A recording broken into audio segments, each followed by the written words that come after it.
The only thing worse than losing a loved one is when they go missing indefinitely, not having the closure, forever wondering where they are, or what has happened to them, or even if they are still alive. I can honestly think of nothing worse. Today's story is exactly that situation. It's a crime that Suffolk police describe as their most strangest and baffling case in recent history.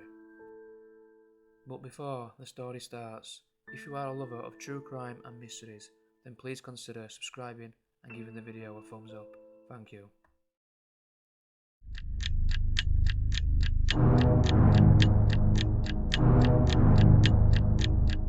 On the afternoon of Saturday, the 13th of May 2006, a call was made to Suffolk Police to report a missing person. The call was from Luke Durbin, who was reporting her 19-year-old son missing, Luke Durbin.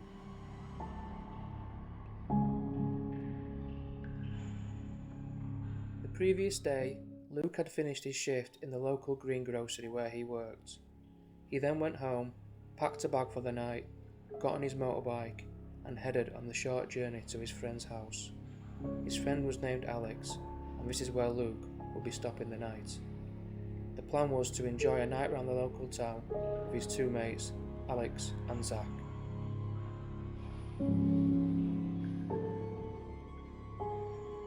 The night started well, and the three young men then headed to the local pub. They had a few beers before getting a cab into Ipswich town centre, a much larger town with a good nightlife and clubs.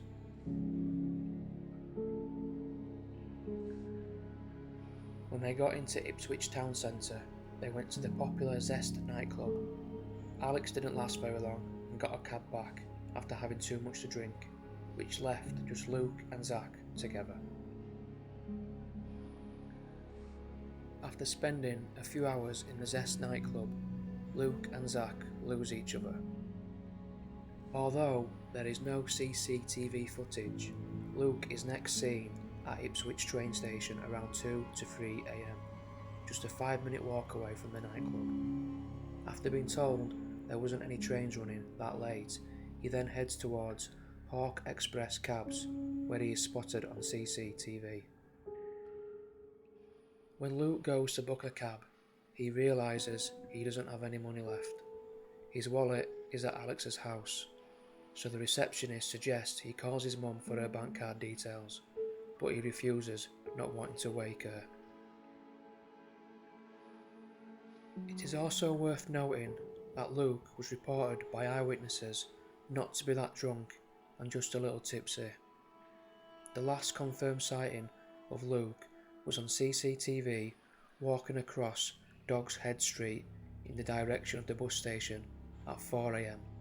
This would be the last ever image of Luke. Police have confirmed there was a Volvo 440 in close proximity to where Luke was last seen heading. The car was registered with false plates, address and name. The reg plate was M206LYE. Despite numerous appeals for information and offers of a £20,000 cash reward, Luke has never been found. In 2011, a 29-year-old man and a 24-year-old woman were arrested for identity fraud after using Luke's details for making online purchases in August 2007.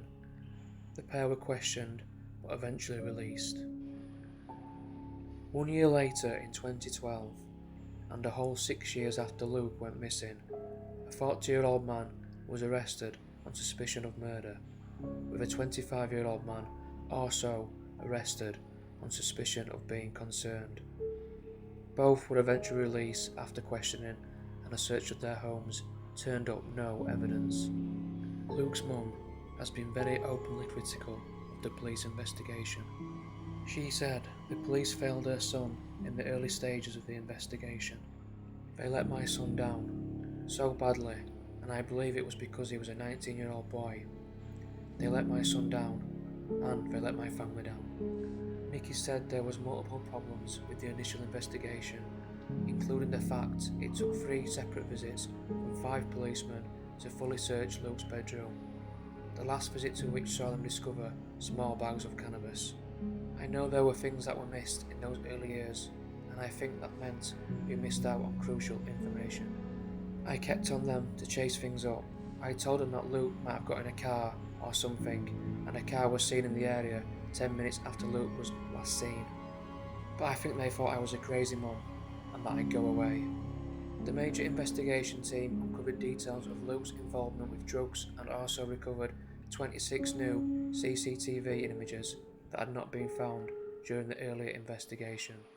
That's 26 images that could have been used in the early years, but they were missed. We will never know now if they would have changed anything.